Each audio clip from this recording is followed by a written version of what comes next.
Friends, green card ఉన్నంత మాత్రాన మీరు సంబరపడిపోకండి. గ్రీన్ కార్డ్ ఉన్న వాళ్ళను గూడా అరెస్ట్ చేస్తున్నారు. గ్రీన్ కార్డ్ ఉన్న వాళ్ళను గూడా ఈ దేశం నుంచి తిరిగి వాళ్ళ దేశానికి పంపిస్తున్నారండి. సో, కాబట్టి చాలా జాగ్రత్తగా ఉండండి. ఈ వీడియో మీరు చాలా వినేసేసి కొంచెం ఆలోచించండి. సో, నేను ఈరోజు మీతో ముఖ్యమైన విషయాన్ని షేర్ చేసుకుంటానండి. ఎందుకు గ్రీన్ కార్డ్ హోల్డర్స్ అరెస్ట్ చేసి వాళ్ళ దేశానికి పంపిస్తున్నారంటే, ఇక్కడ ఒక స్టోరీ జరిగిందండి రీసెంట్‌గా. అమెరికాలో ఉన్నటువంటి అంటే ప్రపంచంలోనే పేరొందినటువంటి కొలంబియా యూనివర్సిటీ న్యూయార్క్‌లో ఉందండి. ఈ న్యూయార్క్ యూనివర్సిటీలో పాలస్తీనాకు సపోర్ట్‌గా జూయిష్‌కి వ్యతిరేకంగా మహమ్మద్ ఖలీల్ అనే ఒక విద్యార్థి తను ఎజిటేషన్ స్టార్ట్ చేశాడు. తను లీడ్ చేస్తున్నట్టు చెప్తున్నారు. ఆ విద్యార్థి ఆయన మామూలుగా సిరియాలో పుట్టాడు. అమెరికన్ అమ్మాయిని పెళ్లి చేసుకోవడం వల్ల తనకు గ్రీన్ కార్డ్ వచ్చేసింది. సో, ఈ విద్యార్థి ఈ ఎజిటేషన్‌లో పాల్గొనటం వల్ల ఐస్ సంస్థ చెప్పాను కదండీ! ఈ ఐస్ సంస్థ వచ్చేసి అతన్ని అరెస్ట్ చేసింది.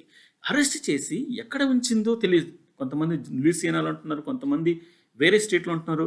సో, కానీ ఇతని భార్య ప్రస్తుతానికి ప్రెగ్నెంట్ ఉంది. ఆవిడేమంటుందంటే న్యూయార్క్‌కి తీసుకురండి. న్యూయార్క్‌కి తీసుకొస్తే పెద్ద యుద్ధమే జరుగుతుంది. కాబట్టి ఈ ఐస్ వాళ్ళు రివీల్ చేయట్లే. అతన్ని ఎక్కడ ఉంచారో కూడా తెలీదు. సో, ఈ విధంగా జరగటం వల్ల ఇప్పుడు చాలా విషయాలు వెలుగులోకి వచ్చాయి. అసలుకు గ్రీన్ కార్డ్ హోల్డర్స్‌ని కూడా వదిలిపెట్టట్లేదు అనే ఒక విషయం అనేది బయటపడిందండి. ఏంటంటే అసలుకు ఎక్స్ వేదిక మీదగా కొంతమంది అసలుకి ఇది అమెరికానా? ఇది అమెరికాలో ఈ విధంగా జరగకూడదు అనేసి కొంతమంది మీరు స్క్రీన్ మీద చూడండి, నేను చూపిస్తున్నాను. ఎక్స్ ఆ విధంగా పోస్ట్ చేశారు.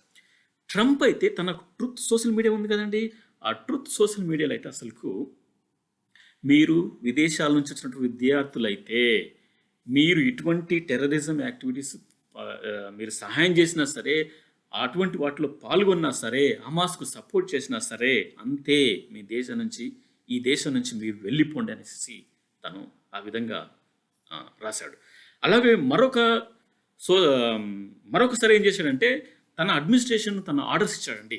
ఇసంటి వ్యక్తులు ఎక్కడ ఉన్నా పట్టుకోండి, అరెస్ట్ చేయండి, వాళ్ళ దేశానికి పంపించండి. సో, అలా కాకుండా డిపార్ట్మెంట్ సెక్రటరీ రూబియో అనే వ్యక్తి కూడా అంతే, మేము ఇదే పని చేస్తాము. సో, ఎవరైనా సరే హమాస్కి సపోర్ట్ చేసినా సరే, టెర్రరిజం యాక్టివిటీస్లో పాల్గొన్నా సరే, అంతే సంగతులు, ఇంకా మీరు మీ దేశానికి వెళ్ళిపోవాల్సిందే. అయితే ఇక్కడ అమెండ్మెంట్లో ఫ్రీడమ్ ఆఫ్ స్పీచ్ అని ఒకటి ఉందండి. యూనివర్సిటీ అనుకోండి, యూనివర్సిటీ లిబరల్గా ఉంటుంది. ఎందుకండి, యూనివర్సిటీ నుంచే కదా అందరూ వచ్చేవాళ్ళు, విద్యార్థి నాయకులు కావచ్చు, పొలిటికల్ లీడర్స్ కావచ్చు, లాయర్స్, అందరూ యూనివర్సిటీ నుంచే వస్తారు. సో, ఫ్రీడమ్ ఆఫ్ స్పీచ్ అనేది ఒకటి ఉంది, ఒక అమెండ్మెంట్ ఉంది. సో, ఇప్పుడు మహమ్మద్ ఖలీలు తను అంతకు మించి ఏం చేయలేదు. అతను ఫ్రీడమ్ ఆఫ్ స్పీచ్ను ఉపయోగించుకున్నాడు. అతను ఎటువంటి యాక్టివిటీ చేయలేదనేసి మహమ్మద్ ఖలీల్ తరపున వాదిస్తున్నటువంటి న్యాయవాదులు ఈ రకంగా స్టేట్మెంట్ ఇస్తున్నారు అన్నట్టు. ఫెడరల్ జడ్జి కూడా ఈ మహమ్మద్ ఖలీల్ని డిపోర్ట్ చేయటం ప్రస్తుతానికి ఫ్రీ చేసింది.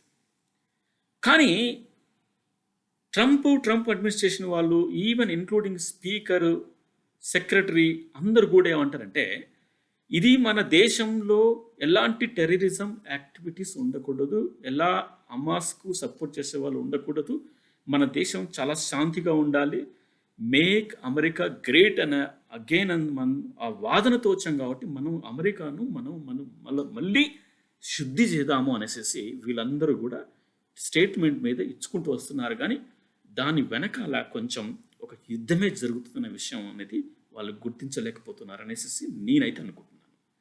సో, ఇప్పుడు ట్రంప్ ఆ రకమైనటువంటి స్టేట్మెంట్లు ఇచ్చిన తర్వాత ఇప్పుడు వాళ్ళు ఇంకా మరి కొత్త అంశాన్ని కూడా తెర మీద తీసుకొచ్చారు.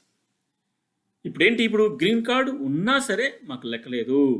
గ్రీన్ కార్డు హోల్డర్స్ ఎవరైనా సరే, ఏ వీసా హోల్డర్స్ అయినా సరే, మీరు ఎవరైతే హమాస్ను సపోర్ట్ చేస్తారో, టెర్రరిజం యాక్టివిటీస్లో ఇన్వాల్వ్ అవుతారో, అంతే సంగతులు, మిమ్మల్ని అరెస్ట్ చేసి మీ దేశానికి పంపిస్తాం అనేసి ఇప్పుడు ఈ కొత్త విషయాన్ని వెలుగులో తీసుకొచ్చారు. ఇప్పుడు ట్రంప్ అడ్మినిస్ట్రేషన్ దీన్ని ఫుల్గా సపోర్ట్ చేస్తుంది. ఓకే. సో, తర్వాత ఇప్పుడు ఈయన ఇంకా మరొక కొత్త రూల్ ఏం తీసుకొచ్చాడంటే, ఎవరైతే యూనివర్సిటీలలో ఇలాంటి ఎడ్యుకేషన్ స్టార్ట్ చేస్తారో ఆ యూనివర్సిటీకి మేము ఫెడరల్ ఫండ్స్ కట్ చేస్తామని చెప్పేశాడు. ఇది చాలా షాకింగ్ న్యూస్ అసలు.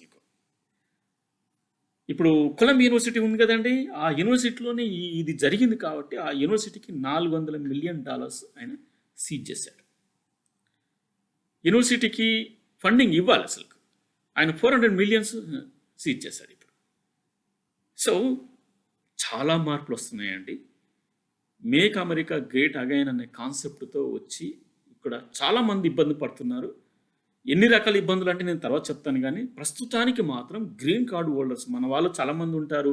మీ యొక్క పిల్లలు కూడా యూనివర్సిటీలలో కాలేజీలలో చదువుకుంటారు, వాళ్ళందరూ కూడా గ్రీన్ కార్డు హోల్డర్సే. సో ఇక్కడ గ్రీన్ కార్డ్ అని కాదు, ఇక మిగతా వేరే వీసా మీద ఉంటే అంతే సంగతులు. ఏ తప్పు చేసినా అంతే, ఇంకా తిరిగి దేశాన్ని పంపించడమే, జైలు వేయటమా తిరిగి దేశాన్ని పంపించడం అనేది ఒకటి మాత్రం ఖచ్చితంగా 100% జరుగుతుంది. ఇప్పుడు గ్రీన్ కార్డు హోల్డర్స్ కూడా ఇది ఒక భయానకమైనటువంటి విషయం అసలు. కాబట్టి నేను చెప్పేది ఏంటంటే, మన ఇండియన్స్ ఎవరైతే గ్రీన్ కార్డు హోల్డర్స్ ఉన్నారో, పిల్లలు కావచ్చు, గ్రీన్ కార్డు హోల్డర్స్ కావచ్చు, మీరు ఎటువంటి పరిస్థితుల్లో కూడా అనుమానమైన వ్యక్తులతో మీరు మాట్లాడకూడదు, వాళ్ళతో కన్వర్సేషన్ చేయకూడదు. సో అమాస్క్ ప్రస్తుతానికి మీరు ఏం సపోర్ట్ చేయకండి. అండ్ ఇంకా టెర్రరిజం యాక్టివిటీలు అంటే మన వాళ్ళు ఎవరు ఉండరు అనుకోండి. సో అలాంటి వ్యక్తులు కూడా మీరు దూరంగా ఉంటే చాలా మంచిది. సో లేకపోతే మీ గ్రీన్ కార్డుకు పెద్ద ప్రాబ్లం అవుతుందండి. సో ఇప్పుడు ఉన్నటువంటి మార్పులు అనేటివి చాలా సీరియస్గా ఉన్నాయండి. సో కాబట్టి మనం ఇప్పుడు బురదలో కాలు పెట్టేదానికంటే గట్టు మీద ఉండే మన పనులు మనం చేసుకోవడం చాలా ఉత్తమం. సో కాబట్టి ఇంకా మీకు ఏమైనా క్వశ్చన్స్ ఉంటే ఖచ్చితంగా మీరు కామెంట్లో పెట్టండి, నేను ఆన్సర్స్ ఇస్తాను. ఫ్రెండ్స్, ఈ వీడియో నేను కేవలం మన ఇండియన్స్ గ్రీన్ కార్డ్ హోల్డర్కి చేసినటువంటి video. Thank you very much for watching this video.